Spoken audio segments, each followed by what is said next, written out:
월말 김어준의 김어준입니다. 과학 전 분야를 통섭하는 시간. 박문호 박사님 나오셨습니다. 안녕하십니까? 예, 안녕하십니까?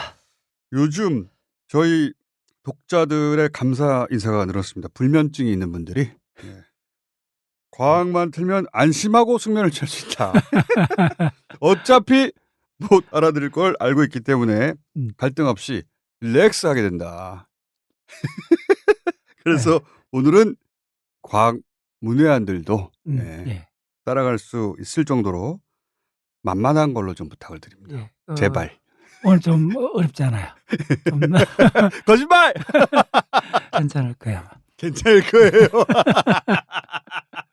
아니 박사님 해외 다녀오셨다고. 예, 아이슬란드 3주 동안. 3주나? 예, EBS 세계 테마기행.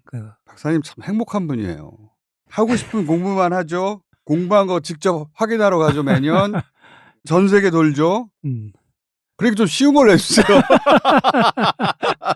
그래요. 자, 아이슬란드 왜 다녀오셨습니까? 대서양 중앙 해령. 지구상에서 가장 긴 산맥. 해저 한 3,000m 밑에 있는 그 산맥이 남극에서부터 북극에까지 대서양 바닥 밑에 있는데 그 해저 산맥을 육지에서 볼 수 있는 유일한 곳이 아이슬란드입니다. 그러니까 남극에서 북극까지 쭉 이어지는 해저에 있는 해령인데 그 라인이 아이슬란드에서 육지 위로 올라옵니까? 그렇죠. 아이슬란드 섬을 한가운데로 통과합니다. 해저에서 만들어진 마그마가 형성된 절벽을 높게는 한 100m쯤 됩니다. 그걸 하루 종일 볼 수 있습니다. 가면. 하루 종일 볼 필요는 없지 않습니까? 우리 하루를 거의 보냈는데. 그러니까 대부분은 물 밑에 있는데. 예. 그 가장 높은 부분이 아이슬란드를 통과하는 거예요. 그렇죠. 물 밑에 있는 산맥의 봉우리 부분에 해당되는 게 아이슬란드에 있다? 예. 이야. 미국 쪽에 북대서양이 있고 남대서양이 있잖아요. 네. 남대서양은 아프리카하고 남미 대륙. 네. 북대서양은 유럽하고 북미 사이잖아요. 그렇죠. 그 굉장히 긴 세로로 된 대서양에 섬이 몇 군데 없어요. 태평양은 보세요. 굉장히 많잖아요. 하와이, 알료슨 열도, 사모아, 온갖 섬들이 있잖아요. 아이슬란드 섬은 대략 북위 65도쯤이거든요. 예. 66.5도부터는 북극권입니다. 그래서 인류가 북극권 바로 턱 밑까지 있는 그 현장을 볼 수 있고 북미 대륙에서도 노르웨이나 이쪽에서도 그 한가운데 있어요. 북대서양하고 남대서양 밑으로 흐르는 15,000km 지구에서 가장 긴 산맥이 해저 대략 3,000m 밑에 깔려 있고 높이는 한 1,000m쯤 되거든요. 그럼 그 위에도 한 2,000m 이상 바다가 있잖아요. 그럼 물 위로 올라올 이유가 없잖아요. 그렇죠. 근데 어떻게 섬이 됐느냐. 물 위로 올라왔잖아요. 거기만 물 위로 올라왔어요. 예. 대서양 중앙해령 그 해저가 갈라지면서 마그마가 올라오는 것 같고 산맥밖에 못 만드는데 그거 플러스 열점 화산이 추가된 겁니다. 열점 화산이 뭡니까? 열점 화산은 하와이 가면 섬이 한 4-5개가 일직선으로 이렇게 있잖아요. 예. 또 잘 생각해 보면 캐나다 북쪽에 알래스카의 섬들이 일렬로 똑똑똑똑똑 돼 있죠. 알리오산 열도. 잘 생각해 보니까 모르겠는데. 하와이가 섬이 4-5개가 이렇게 일직선으로 있던 그건 대충 아시죠? 예. 그런 걸 열점 화산이라 그래요. 이동 표적을 고정시킨 기관총으로 쏘면 점이 일직선으로 찍히겠죠. 그때 기관총이 바로 화산 마그마라 생각하시면 그 기관총이 어디서부터 발사된 거냐 하면 우리 지구 표면에서 2,900km 밑에 있는 외액에서부터 마그마가 한 직선으로 올라와 갖고 그게 기관 단총처럼 이동하는 표적을 쏘고 있는 거예요. 그럼 이동하는 표적이란 말이 무슨 말이냐 하면 그게 바로 해양 지각입니다. 그래서 대륙판이든 해양판이든 움직인다. 움직이니까 움직이는 물체에 고정된 기관총을 쏘면 점이 일직선으로 찍히겠죠. 그런 의미구나. 예. 그걸 열점 화산이라 그래요. 그러니까 아주 천천히 움직이지만 예. 그 움직이는 동안 주기적으로 마그마를 쏘기 때문에 예. 섬들이 점점점점이 있는 것이고 그래서 그것을 열점 화산이라고 한다. 예. 열점 화산은 2,900km에서 마그마가 계속 공급을 해주니까네 푹 네. 올라와갖고 바다 4,000m를 뚫고 올라와서 섬이 된 거거든요. 예. 북대서양, 남대서양에는 섬이 별로 없다 그랬잖아요. 예. 북대서양, 남대서양에 그 유일하게 열점 화산이 딱 하나가 있어요. 그게 바로 아이슬란드 열점 화산입니다. 어허. 그래서 어떻게 됐냐면 대서양 중앙이 일직선으로 도랑 형태로 갈라져 갖고 마그마가 나온 것 갖고는 높이가 한 1,000m 정도밖에 안 되기 때문에 해수면으로 올라올 수가 없어요. 왜냐면 물이 바다 깊이가 깊이가 3,4천이니까 예, 아직 2, 3천이 남았어요. 물이. 남았으니까 바다 속에 있죠. 그래서 대서양에는 쪼매는 섬을 찾기가 굉장히 어렵습니다. 못 올라온 거죠. 그렇죠. 근데 태평양에는 하와이나 알료스 열도가 있는 게 상당한 부분이 열점 화산이기 때문에 존재하는 겁니다. 대서양에 섬이 기본적으로 있을 수가 없죠. 너무 깊어서 그런 거예요. 너무 깊었어. 그런데 대서양에 열점 화산이 하나가 있다는 거예요. 그게 아이슬란드 열점 화산. 그러니까 본질적으로는 대서양의 하와이와 같은 거네요. 아이슬란드가. 예, 바로 그거예요. 그래서 대서양의 하와이 같은데 4,000m 밑에서 마그마 올라올 거 아닙니까? 네. 그거는 항상 올라오거든요. 네. 대략 1억 2천만 년 전부터 올라오고 있었어요. 네. 그거 올라온다 해도 바다 밑에 높이 1,000m밖에 안 되는데 그거 플러스 열점이 겹쳐져 버린 거예요. 아, 그러니까 대서양판이 갈라지는 거 플러스 열점 화산이 더해져서 거기까지 올라올 수 있었던 것이다? 예. 아이슬란드 지질학이 이제 좀 델리키트하고 조금 어려운 부분이 바로 열점 화산 플러스 해저 확장에서 생긴 대서양 중앙 해령하고 겹쳐버린 거예요. 중앙 해령 플러스 열점 화산. 그러니까 굉장히 큰 섬이 돼버린 거죠. 아이슬란드라는 섬이 남한면 정도 하잖아요. 뭐 하와이 빅아일랜드가 제주도 4배 정도인데 아이슬란드는 정확하게 남한 면적쯤 돼요. 굉장히 큰 섬이죠. 큰 섬이구나. 예. 알겠습니다. 크다. 큰 것까지 알았고요, 이제. 거기를 그러면 지금 말씀하신 그 내용 때문에 가신 거예요? 그게 메인 중에 하나입니다. 아까도 얘기했지만은 아이슬란드라는 나라가 북미하고 예. 유럽 중간쯤입니다. 요게 뭘 말하느냐 하면 대서양 중앙 해령이라는 개념하고 겹쳐지는 거예요. 아. 예. 그러니까 유라시아 대륙하고 북아메리카 대륙. 예. 판이 중간쯤 만나는데 예. 거기가 바로 해령이 있고 예. 그 위에 예. 열점으로 섬이 만들어졌다. 예. 그래서 세계 지도를 놓고 아이슬란드를 가만히 보면 대서양 한가운데 있거든요. 요거는 쉬운데 여기까지. 쉽죠. 네.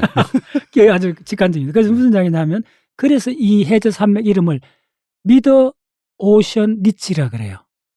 그러니까 중앙이란 말이 핵심입니다. 바다 중앙에 있다는 거예요. 대서양이 폭이 만약에 뭐 10km로 합시다. 그러면 그 5km 지점에 산맥이 올라와 있다는 거예요. 네. 그래서 대서양 중앙 해령이라 그래요. 대서양 중앙 해령에서 솟아올랐기 때문에 아이슬란드도 대서양 두 대륙 사이에 가운데 있어요.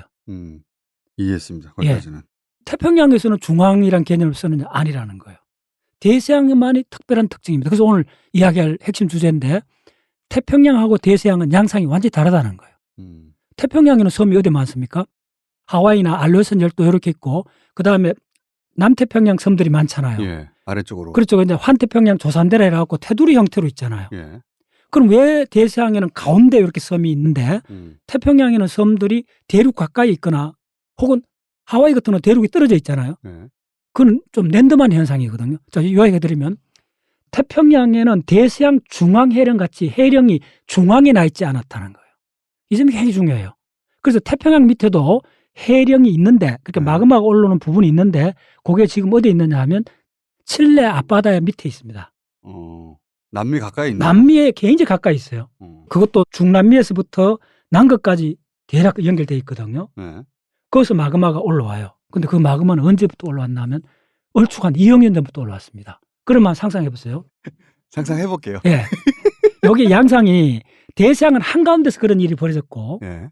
태평양에서는 남아메리카 북원 쪽으로 완전히 기울어져 갖고 생겼다는 거예요. 예. 그 마그마 소스 범람하는 게. 예. 그럼 어떻게 해서 마그마가 올라오면 바다 밑에서 바다 3,000, 4,000m 밑에서 올라오면 곧장 굳겠죠. 예. 먼저 올라온 상계처럼 굳어져 있으면 그 다음에 또 마그마가 거의 한 1억 년 이상 올라오니까 그 다음에 또 새살이 올라가고 굳어지겠죠. 예. 그럼 먼저 굳어졌다가 현무암으로 된 가들이 밀려나겠죠, 옆으로. 예. 마그마가 이렇게 오니까 양쪽으로 좌우로 밀려나겠죠. 예. 계속 밀려나면 바로 남아메리카 파는 가까이 있잖아요. 오른쪽은 남미까지 500km로 하면 왼쪽은 태평양 전체를 가로질러야 되잖아요. 한 4, 5천 킬로가 돼버려요. 그래서 어떤 사건이 벌어지냐면 가까운 남미 쪽은 생기자마자 바다 밑에서 굳어진 현무암이 그걸 해양판이라 그래요. 해양판이 끊임없이 만들어지는 거예요. 만들어지는데 그 오른쪽으로 남미 쪽으로 가는 거리는 대략 500km밖에 없고 필리핀 마리아나 해구 쪽까지는 한 5,000km로 합시다.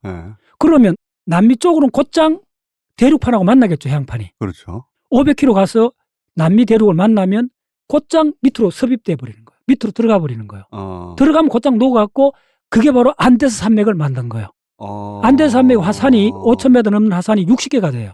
그게 왜 화산이 그렇게 많은가를 간단히 설명돼요. 남미 대륙의 왼쪽에 왜 산맥들이 쭈르륵 있느냐. 예. 물 밑에서 밀고 올라온 것이다. 그렇죠. 예. 오케이. 만약에 그게 나온 게 대서양처럼 한가운데였다면 양상이 달라지겠죠. 한가운데 섬들이 쭈르륵 생겼겠네요. 네, 그런 양상이. 혹은 한가운데 섬이 이렇게 안 생기고 계속 해양판이 밀려나는데 그러면은 하와이가 없었겠네요. 그렇죠. 요걸 헤스의 해저 확장설이라고 하고 요게 이제 발견이 돼갖고 지구과학이 한 단계 업그레이드가 돼요. 바다 4,000m 밑에서 해양대지라고 그러는데 해양대지가 갈라져 갖고 그 틈 사이로 마그마가 그러니까 설사처럼 범람한 거예요. 나오자마자 바닷물에 식어갖고 현무암이 되는 거예요. 또 계속 펄펄펄 나오니까네 먼저 나온 거는 굳어갖고 현무암이 되고 새로 나온 것도 암석이 되니까네 점점 좌우로 밀어내는 양상이 되겠죠.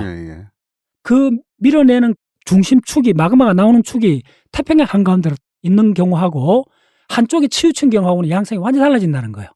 대서양에서는 거기에 한가운데 있기 때문에 대서양, 중앙, 해령이라 그래요. 근데 태평양에서는 남미판 부근에 있기 때문에 안데스 산맥에 어마어마한 화산들이 생겼고 반대쪽은 거의 태평양을 가로질러야 되잖아요. 그래서 마리아나 해구까지 갑니다. 그래서 마리아나 해구가 지구상에서 가장 깊은 해구인데 깊이가 10,000m, 10km쯤 돼요. 그 마리아나 해구가 바로 뭐냐 하면 해양판의 공동 묘지입니다. 해양판이 글로 들어갑니다. 태평양판이. 그러니까 5,000km가 밀려가지고 결국 들어가는 것은 마리아나 해구 도착해서 밀려 들어가기 때문에 그것을 해양판의 무덤이라고 한다. 그렇죠. 그러면 그 5,000km를 가는데 시간은 얼마 걸렸냐면 대략 2억 년으로 보시면 됩니다. 오래 걸리네. 네, 오래 걸리죠. 지구 역사가 한 40억 년쯤 되거든요. 그 전에 판이 있었는데 이자나키 판이라는 판이 있어요. 일본 학자 이름 붙여갖고 그 판은 지금 완전히 사라졌습니다. 다 밀려가지고. 다 밀려갖고 지금 있는 태평양판이 바로 지금 칠레 앞바다에서 만들어지고 있습니다. 지금도 만들어지고 계속 양쪽으로 가는데 남미 쪽으로는 거리가 가깝기 때문에 몇천 년 만에 곧장 남미 대륙 밑으로 곧장 들어가서 녹아버리는 거예요. 근데 이쪽 반대쪽 마리아나 해구 쪽 가서 들어가서 녹는 경우는 거의 주라기 때까지 있습니다. 드릴을 거의 한 400군데를 다 드릴을 해봤거든요. 지질학자들이 해봤더니 태평양에 이렇게 가로로 쫙 해갖고 드릴링을 쫙 해보면 그 연도가 다 다릅니다. 암석들에.